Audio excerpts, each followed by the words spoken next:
साथियों नमस्कार। स्वागत है आपका पीसीएस यात्रा के यूट्यूब चैनल पर। हम लोग इस आधे घंटे के वीडियो में बिहार इकोनॉमिक सर्वे 2025-26 की सारी इम्पोर्टेंट चीज़ें देखने का कोशिश करेंगे। और यह नोट्स ऐसे बनाया गया है जो आपको 26 जुलाई को होने वाला बीपीएससी जो प्रीलिम्स होने वाला है वह, उसके बाद बिहार एसआई या फिर बिहार में जितने भी एग्ज़ाम स्टेट लेवल का है उसमें यह काम आएगा। मित्रों ध्यान रखना है कि यहाँ से आपको क्वेश्चंस जनरली 1 या 2 ही आएंगे, ज़्यादा नहीं आता है, 1 या 2 आता है। लेकिन एक बात है, अगर ये चीज़ें आपको फैक्ट याद हो गया 10%, अगर डायरेक्ट याद हो गया तो इसका आंसर आप डायरेक्ट उठा कर ले जाओगे। तो चलिए हम लोग स्टार्ट करते हैं। इससे पहले एक छोटी सी बात है कि पीसीएस यात्रा के नाम से हमारा एक छोटा सा चैनल है टेलीग्राम पे, आप इसको ज्वाइन कर लीजिएगा।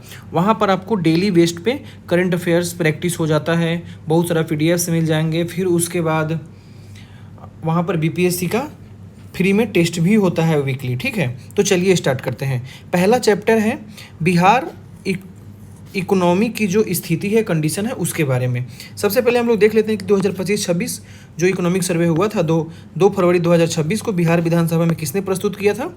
विजेंद्र प्रसाद यादव। उस समय इस नाम को याद रखिएगा क्योंकि सम्राट चौधरी करते आ रहे थे, तो यह नाम इसलिए यहाँ पर इम्पोर्टेंट हो जाता है कि ये विजेंद्र प्रसाद यादव ने ये काम किया था उस समय, क्योंकि विजेंद्र प्रसाद यादव ही क्या थे? वित्त मंत्री थे। और यह कुल मिलाकर 20वां है। कौन सा है? 20वां है। 2005-6 में पहली बार ये चीज़ें लाई गई थी, ठीक है। तो चलिए स्टार्ट करते हैं। पहली चीज़ें हम लोग देखते हैं कि बिहार की आर्थिक वृद्धि राष्ट्रीय औसत से कितना, मतलब ये ज़्यादा रहा। भारत का 12% था और बिहार की वो 14.9%। याद रखना है, भारत का कितना परसेंट? 12 और बिहार का 14.9%, ठीक है। 2024-25 के लिए सकल घरेलू राज्य उत्पाद, अब इस चीज़ों के बारे में हम लोग इकोनॉमिक में पढ़ते हैं। सकल घरेलू राज्य उत्पाद का अनुमान चालू कीमत पर, यानी कि मार्केट प्राइस पे, ठीक है। मार्केट प्राइस पे कितना है? 9,91,997 करोड़ रुपया। जीएसडीपी का टोटल जो जीएसडीपी है चालू कीमत पर, मार्केट प्राइस पर कितना है? 9,91,997 करोड़। वहीं 2011-12 के अगर स्थिर कीमत पर देखें, स्थिर कीमत में क्या होता है ना मेरे भाई, स्थिर कीमत में आपको मुद्रास्फीति की बातें को साइड की जाती है। उस तरह से देखा जाए तो क्या हो गया? 5,31,732 करोड़। ये चीज़ें इंपॉर्टेंट नहीं है, ठीक है, तो इसको हटा दीजिएगा। आगे देखिए, शुद्ध राज्य घरेलू उत्पाद यानी कि एनएसडीपी। एनएसडीपी का मतलब ये होता है कि मतलब नेट का मतलब ये हो गया कि हम कितना सामान खरीद रहे हैं और कितना सामान बेच रहे हैं, कितना सामान खरीद रहे हैं। इस दोनों के अंतर के बाद जो चीज़ें हमारे पास बच रहा है वो नेट है। तो उतना की चालू कीमत पर क्या है? 8,99,020 करोड़ रुपया। तो यहाँ पर ये इंपॉर्टेंट है, ये नहीं आएगा, आता नहीं है कभी, ठीक है। उसी तरह से प्रति व्यक्ति एनएसडीपी देख लेंगे तो कितना है? 36,000, मतलब कुल मिलाकर प्रति व्यक्ति आए 36,342 रुपया है, ठीक है। जो इंडिया का टोटल है उससे उसका मात्र 31% है। ये बात आपको ध्यान रखना है। प्रति व्यक्ति आए चालू कीमत पर कितना है? 76,490। स्थिर कीमत पर कितना है? 40,973 रुपया, ठीक है। उसी प्रकार से यहाँ देखना है ये बात आपको कि पिछले 5 साल में, मतलब 2020 से लेकर 2025 तक की स्थिति को जब यहाँ पर मापा गया तो क्या है? दुगुना हो गया है। क्या? जीएफसीएफ, कुल स्थिर पूंजी निर्माण पहले से क्या हो गया है? दुगुना हो गया है। 17,000 करोड़ रुपया से बढ़कर कितना हो गया है? 34,905 करोड़, इतना रुपया हो गया है, ठीक है।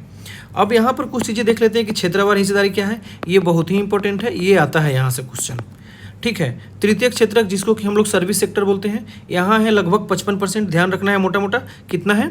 55%, यानी 54.8%। वहीं सेकेंडरी जिसमें औद्योगिक चीज़ें आ जाती हैं, इंडस्ट्रियल, माइनिंग, खनन, ये सब, वो कितना है? 26.8%। ध्यान रखना है, 55% के आसपास, 27% के आसपास। वहीं कृषि कितना है? 18% के आसपास। बस इतना ध्यान रखना है। डेसिमल में चीज़ें अगर एग्जैक्ट पूछ दे तो ये बातें आपको याद रखना है, ठीक है। रोजगार में हिस्सेदारी देखते हैं। प्राथमिक क्षेत्र सबसे ज़्यादा देता है। जहाँ एक तरफ तृतीय क्षेत्र सबसे ज़्यादा आपके पास जीडीपी में जितना योगदान करता है, उसका सीधे अपोजिट है प्राथमिक क्षेत्र रोजगार में सबसे ज़्यादा आपको योगदान करता है, ठीक है। तो ये बातें याद रखना है। द्वितीय क्षेत्र वहीं 24% के आसपास है, यहाँ 26, यहाँ 24, ऐसे याद रखना है। और तृतीय क्षेत्र 22% के आसपास ये है। यानी सबसे कम रोजगार बिहार में ये करता है। ठीक है, आगे देखते हैं क्षेत्रवार वृद्धि। प्राथमिक क्षेत्र में पिछले एक सालों में, जैसे कि 2000 जो पिछले साल का 2024-25 का जो हमारा फाइनेंशियल ईयर रहा था, उसकी अपेक्षा लगभग 10% के आसपास वृद्धि हुई है। द्वितीय क्षेत्र में 15.5% के आसपास वृद्धि हुई है और तृतीय क्षेत्र में 13.5% के आसपास वृद्धि हुई है। ठीक है, ये याद नहीं रखना आपको, ये नहीं आएगा एग्जाम में। ओके, जो हम लोग अभी देख लिए कि GFCF कितना हो गया है, 2 गुना हो गया है, वही बातें हैं। ठीक है, आगे देखिए। अब हम लोग का दूसरा चैप्टर है कि स्टेट फाइनेंस यानी राज्य वित्त, और तीसरा चैप्टर कृषि। हम लोग दूसरे चैप्टर की बात करते हैं। तो बिहार सरकार का कुल प्राप्तियां कितना है, 2,18,658 करोड़ रुपया है। 2,18,658 करोड़ रुपया, जो बिहार के GDP का 22% है। ध्यान रखना है कितना है बिहार के GDP का, 22% है। बिहार के GDP का कितना है, 22% है, ये बात आपको याद रखना है। आगे देखिए, पूंजीगत प्राप्तियां 66,165 करोड़ रुपया, जो बिहार के GDP का मात्र 6.7% है।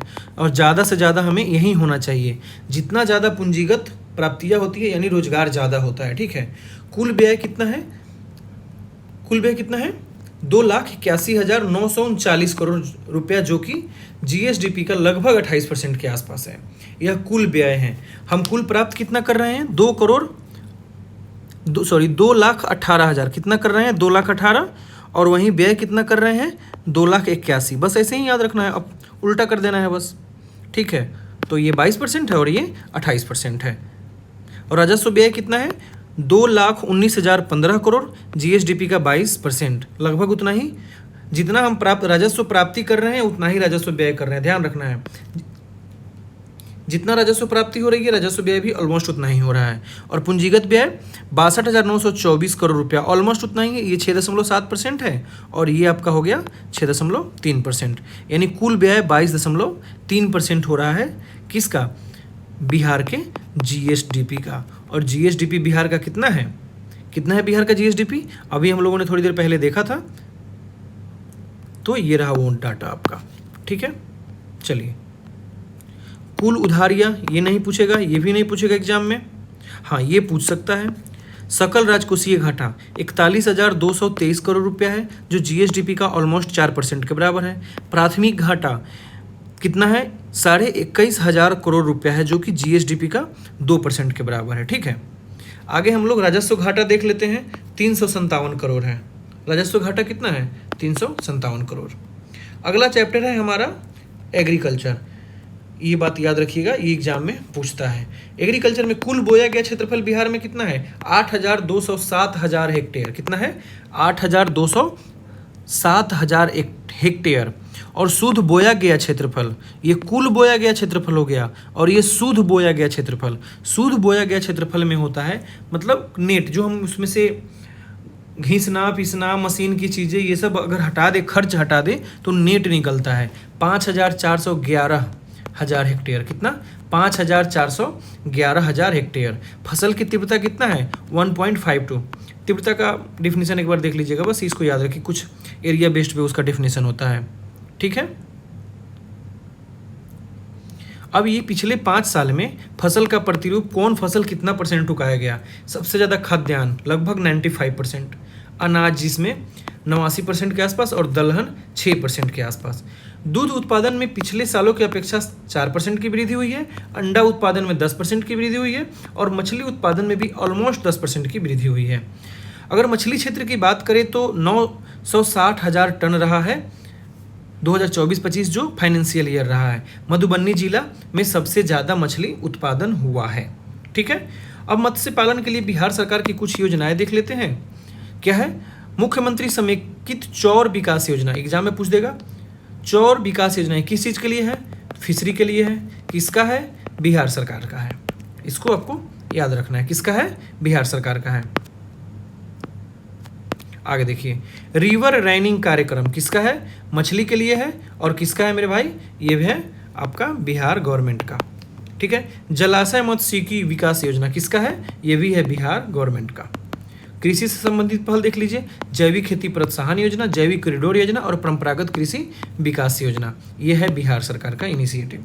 तो यहाँ पर हम लोग 3 चैप्टर कंप्लीट कर चुके हैं। अगला हम लोग देखेंगे चैप्टर 4 और चैप्टर 5। चैप्टर 4 में है आपका इंटरप्राइजेज सेक्टर यानी कि उद्यम वाली बात है, जहाँ पर चीनी उद्योग की बात करेंगे तो 2024-25 में रीगा शुगर मिल को फिर से चालू किया गया। अब आपसे ये पूछा जा रहा है उस कंपनी का नाम बताइए जिस कंपनी ने रीगा शुगर मिल को फिर से स्टार्ट किया, उस मतलब जिसने उसको अपने हैंड ओवर में लिया है। ठीक है, दुग्ध उत्पादन की बात करें तो ये नहीं पूछेगा एग्जाम में। वस्त्र उद्योग की बात करें तो राज्य सरकार ने बिहार औद्योगिक निवेश प्रोत्साहन नीति 2016 के अंतर्गत बिहार औद्योगिक निवेश प्रोत्साहन नीति लागू किया है। ठीक है, 2022 में ये चीज़ें ऐसा लागू हुआ है। पर्यटन विकास, पर्यटन देख लेते हैं आप। सहरसा जिला में मत्स्यगंधा झील कहाँ है, पर्यटन का विकास किया जा रहा है। सहरसा जिला के मत्स्यगंधा झील, ध्यान रखना है, मत्स्यगंधा झील कहाँ है, सहरसा में है। तख्त श्री हरि मंदिर साहब ये कहाँ है, पटना में है, पटना सिटी में। वाल्मीकि नगर में लौकुश इको टूरिज्म पार्क विकसित किया जा रहा है। ठीक है, ये कहाँ है, लौकुश इको टूरिज्म पार्क, ये कहाँ है तो आपका वाल्मीकि नगर है। और वाल्मीकि नगर कहाँ है तो वेस्ट चंपारण में है। और वेस्ट चंपारण में ही क्या है आपका सोमेश्वर की श्रेणी, जो बिहार का सबसे ऊंचा पॉइंट है। और इको टूरिज्म कहाँ कहाँ विकसित किया जा रहा है, इको टूरिज्म पार्क अभी हम लोग देख लिए वाल्मीकि नगर में। उसके लिए कुल प्रावधान 100 करोड़ रुपया का रखा गया है 2025-26 के मतलब फाइनेंशियल ईयर में ये चीज़ें रखी गई थी। अररिया जिले के रानीगंज में बिहार का तीसरा जैविक उद्यान, पहला संजय गांधी जैविक उद्यान पटना, दूसरा जल्दी से आप लोग जल्दी से वो करके बताइए कमेंट करके, ठीक है, या फिर सोच लीजिए, नोट कर लीजिए। और तीसरा कहाँ पर है, अररिया में रानीगंज, दूसरा कैमूर में है। ठीक है, चलिए, ये नहीं पूछेगा एग्जाम में। ओके, आगे देख लीजिए। बिहार में जो पुरुष का LFPR है यानी कि पुरुष श्रम बल भागीदारी दर लगभग 77% के आसपास है और महिलाओं का लगभग 68% के आसपास। पुरुष मतलब अगर मान लीजिए 100 पुरुष है तो उसमें 77 पुरुष जो है वो श्रम बल में अपना योगदान देता है। उसी प्रकार अगर 100 महिला है तो उसमें से 67 महिला श्रम बल में अपना योगदान दे रही है। अगर ग्रामीण श्रम बल पर देखें तो ग्रामीण क्षेत्र में लगभग 77% है, यानी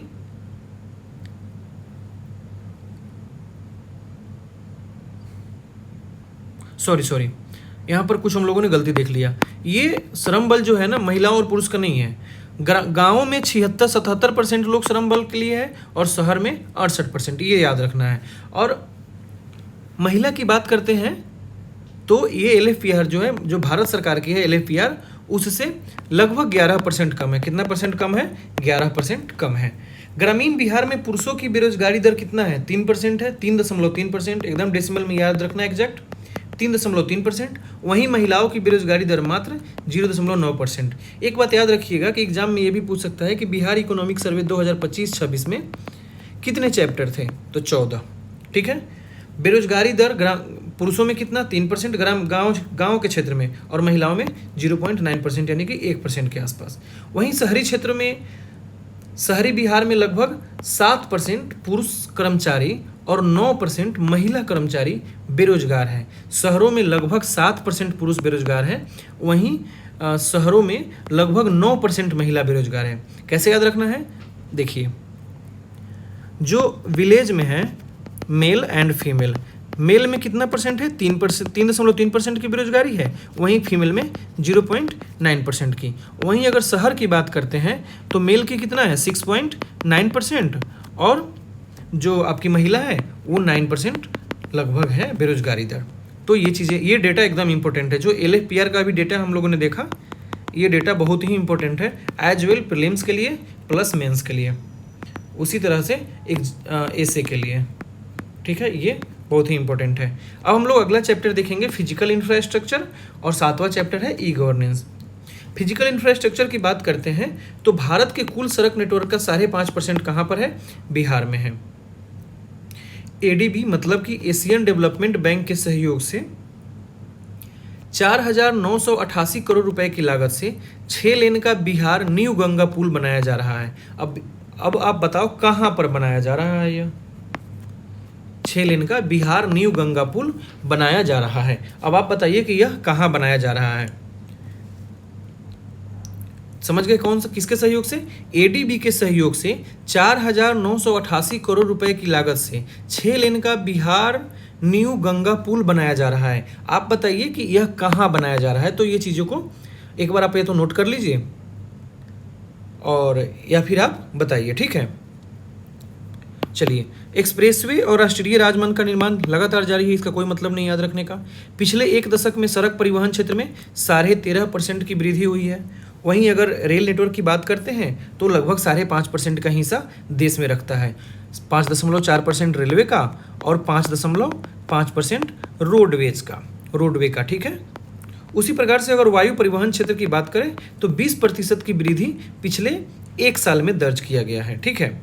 प्रमुख पहल क्या है? पीएम ई बस सेवा बिहार सरकार की नहीं है, ये भारत सरकार की है, लेकिन ये बिहार में चूंकि सेंट्रल सेक्टर की स्पॉन्सर्ड स्कीम है, इसलिए। मुख्यमंत्री ग्राम परिवहन योजना, ये किसका है? तो बिहार सरकार का है, ठीक है। ये आप लोगों ने बताया एडीबी के सहयोग से 4,988 करोड़ की लागत से 6 लेन का बिहार न्यू गंगा पुल कहाँ बनाया जा रहा है?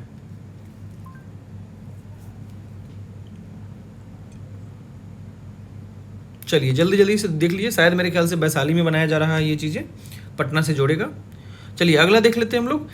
ये नहीं पूछेगा एग्जाम में, आएगा ही नहीं, यहाँ से बिल्कुल भी नहीं आएगा, ये भी नहीं आएगा एग्जाम में, पढ़ना ही नहीं है, ठीक है। आगे हम लोग देख लेते हैं पावर सेक्टर यानी कि विद्युत क्षेत्र को। प्रति व्यक्ति ऊर्जा खपत बिहार में कितना है, कितना बढ़ा हुआ है एक साल में? 374 किलोवाट घंटा तक अप टू है, तो इसलिए ये चीज़ें इंपॉर्टेंट नहीं है, एग्जाम में नहीं पूछेगा। 19वें इंडिया एनर्जी समिट 2025 में डिस्कॉम 2025 के 13वें इनोवेशन इम्पैक्ट अवार्ड अलग अलग श्रेणियों में NBPDCL एवं SBPDCL दोनों को पुरस्कार प्राप्त हुआ। ये स्टेट गवर्नमेंट का जो आपका वो चीज़ें हो जाता है, यहाँ पर लिखा होगा कहीं इसका फुल फॉर्म, स्टेट गवर्नमेंट का ना वो, अरे क्या बोलते हैं, डिस्ट्रीब्यूशन वाला मामला होगा। उसी तरह से BSPTCL को वर्ष 2020 और 2025 तक लगातार 5 वर्षों के लिए PFC पावर फाइनेंस कॉरपोरेशन से A+ प्रमाण पत्र दिया गया है। 20 से लेकर 2025 तक लगातार 5 वर्षों के लिए, ठीक है। और ये इंपॉर्टेंट इनिशिएटिव्स है बिहार सरकार की। फ्लोटिंग सोलर पावर प्लांट, जो आप लोगों को पढ़ा ही होगा, दरभंगा के कादिराबाद में सबसे पहले ये चीज़ें लगाई गई थी। सोलर वाटर पंप, मुख्यमंत्री सोलर स्ट्रीट योजना, स्मार्ट मीटरिंग, ठीक है। इसका कई जगहों पे विरोध भी हुआ है, हालांकि यह कुल मिलाकर ठीक है। मेंस में हम ये सब चीज़ों को देखते हैं। आगे देख लीजिए, अगला चैप्टर है ग्रामीण विकास, देन 10वां चैप्टर है जीविका। तो सॉरी जीविका 10वां चैप्टर नहीं है भाई, 10वां चैप्टर है शहरी विकास। तो हम लोग 9वां और 10वां चैप्टर को देखते हैं।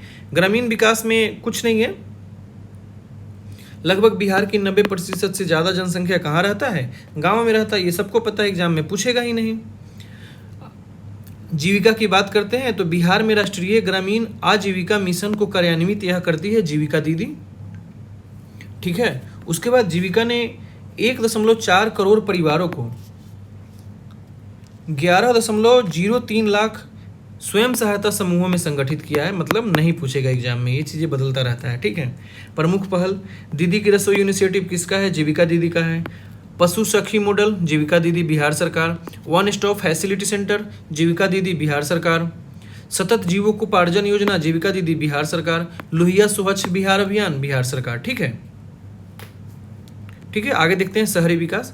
बिहार में जो पहले शायद 11% के आसपास जो अर्बनाइजेशन था, अब बढ़कर कितना हो गया है? 15% के आसपास था, जो अब घट कर कितना हो गया है? 14.4% हो गया है, ठीक है। बिहार का जो कुल प्रजनन दर है 2039 तक 2.1 तक पहुंच जाएगा। मतलब कि एक महिला 2.1 बच्चा पैदा कर रही है, ठीक है। इसके लिए इनिशिएटिव ये सब सारे हैं, ठोस अपशिष्ट प्रबंधन, smart mission, city mission, Patna metro rail परियोजना, ये सब अर्बनाइजेशन को बढ़ावा देने के लिए है, ठीक है। यही चीज़ें हैं। ग्रामीण विकास 90% लोग रहते हैं गाँव में, ठीक है। उसके बाद शहरी विकास पहले 15% के आसपास था, अब 14.5% के आसपास आ गया है। ये वित्तीय संस्थान 11वां चैप्टर था, ये सब हैं। तो यहाँ से आप ये अर्बनाइजेशन वाली बातें याद रख लीजिएगा। और एक ये बात याद रख लीजिएगा, ठीक है। चलिए अब हम लोग देखेंगे लास्ट चैप्टर 12, 13 और 14, ठीक है। तो लास्ट मतलब हमारा 12वां चैप्टर है ह्यूमन डेवलपमेंट, जिसमें सबसे पहले हम लोग देखेंगे महिला सशक्तिकरण के बारे में। 2018-19 से लेकर 2023-24 के बीच महिलाओं पर कुल व्यय बिहार सरकार ने कितना बढ़ाया है? लगभग 3.5 गुना बढ़ा दिया है, ठीक है। मुख्यमंत्री कन्या विवाह योजना के अंतर्गत 18 वर्ष या उससे अधिक आयु में विवाह करने वाली बीपीएल परिवारों की लड़कियों को कितना रुपया दी जाती है आर्थिक सहायता? 5,000 रुपया। इसके लिए एलिजिबिलिटी है कि आपका उम्र 18 साल से ज़्यादा होना चाहिए और आप बीपीएल यानी कि बिलो पॉवर्टी लाइन में आप आ रहे हो। और इसके लिए बिहार सरकार के लिए इनिशिएटिव, बिहार सरकार ने महिला सशक्तिकरण के लिए क्या? 1 स्टॉप सेंटर, पालना घर, बच्चों वगैरह के लिए, महिला थाना, पिंक बस। और ये पिंक बस लास्ट ईयर ये स्टार्ट हुआ था, जिसमें सारे स्टाफ क्या होते हैं? महिला ही होते हैं। नाथिका अपने जीवन की, अरे इसका मतलब बताना भाई, इसका गोल क्या है? मुझे नहीं पता। उसी तरह एजुकेशन और हेल्थ सेक्टर की बात करते हैं तो 19 से 23 के दौरान जन्म के समय जीवन प्रत्याशा पुरुषों के लिए लगभग 69 वर्ष और महिलाओं के लिए 70 वर्ष रही है। ध्यान रखना है, 68.9 और 69.7%। 2001 से 11 के दौरान अगर साक्षरता में बिहार की बात करें तो उल्लेखनीय वृद्धि हुई है। 47% से बढ़कर अब कितना हो गया है? 61.8%। ये चीज़ें आपको बिहार के जो सेंसस हुआ था 2011 उसके आधार पर है। ओके, ये सब कुछ स्कीम है जो बिहार सरकार की है और इसमें कुछ भारत सरकार के स्पॉन्सर से ये चीज़ें चल रहा है, उसको भी आप लोग देख लीजिएगा। अब NFHS रिपोर्ट 5 जो कि स्वास्थ्य मंत्रालय का है, इसको डिटेल में भी देखा जाता है, एक अलग से मतलब इसका दे देंगे नोट्स, ये मतलब कुछ ज़्यादा इसमें रहता है तो ये देख लीजिएगा। इसमें जिलेवार भी क्रम पूछता है कभी कभी, सबसे ज़्यादा कुपोषित बच्चे किस जिले में इस टाइप से कर तो सबसे ज़्यादा कुपोषित लगभग 43%, कमजोर या दुबला लगभग 23% और कम वजन से जो जन्म ले रहे हैं वो 41%। इसके लिए क्या क्या योजनाएं हैं? आंगनबाड़ी सेवा, पोषण पखवाड़ा, पोषण ट्रैकर, मिशन वात्सल्य और बाल संरक्षण इकाई की स्थापना, उसी तरह से ये चीज़ें एक्ट हैं। और लास्ट चैप्टर है आपका इन्वायरमेंट से रिलेटेड और डिजास्टर मैनेजमेंट से रिलेटेड। तो यहाँ पर वन क्षेत्र ने 2011-12 से 2024-25 के बीच 10% की वृद्धि की है, 10.6% की वृद्धि की है। 12 वर्षों में वन आवरण 689 यानी 689 वर्ग किलोमीटर की वृद्धि हुई है, यह आपका हुआ है इन्वायरमेंट में, मतलब वन आवरण को लेकर। और ये सब चीज़ें जो काम आते रहते हैं तो वही है। कुल मिलाकर ये बातें खत्म हो गया। आपको क्या क्या याद रखना है? आपको ये वाले पॉइंट याद रखने हैं, एक ये वाले याद रखने हैं, देन उसके बाद ये याद रखना है, मतलब ऐसे करके फिर आगे बढ़ लेंगे थोड़ा तो इधर आ जाइएगा। एक ये याद रखना है, ओके। एक ये रेलवे वगैरह जो है इसको याद रख लेना है। हाँ, ये इम्पोर्टेंट है आपका, ये वाले, ये दोनों के दोनों चीज़ें इम्पोर्टेंट है। उसी तरह से ये याद रख लीजिएगा लोकेशन, मत्स्यगंधा झील कहाँ है? सहरसा में। मत्स्यगंधा झील कहाँ है? सहरसा में। लौह कुश इको टूरिज्म पार्क कहाँ बनाया जा रहा है? वाल्मीकि नगर। अररिया में के रानीगंज में बिहार का तीसरा जैविक उद्यान, पहला कहाँ पर है? संजय गांधी। ये कहाँ है? पटना है, जिसको पटना जू अब नाम कर दिया गया है। क्या कर दिया गया है? पटना जू नाम कर दिया गया है। उसी प्रकार से कैमूर में भी सेकेंड बनाया जा रहा है, ठीक है। तो ये बातें आप याद रखिएगा। चीनी उद्योग, ये शुगर मिल वाला नाम, जल्दी से मैं नाम थोड़ा सा मिस कर रहा हूँ, एक्चुअली बातें ही हैं। फिर ये लेबर फोर्स रिपोर्ट है जो इसको देख लीजिएगा, याद कर लीजिएगा। और बस मत्स्य पालन को लेकर बातें कर लेना है। तो बहुत बहुत धन्यवाद आपका। फिर से अगला वीडियो हम लोग क्या करेंगे, बिहार स्पेशल का लगभग 200-300 क्वेश्चंस हम लोग देखेंगे, ठीक है। तो टेलीग्राम चैनल PCS यात्रा ज्वाइन कर लीजिएगा। वहाँ पर हम लोगों ने एक इनिशिएटिव यूपी PCS के लिए भी स्टार्ट किए हैं, जिसमें आपको 120+ डेज का कार्यक्रम है वह।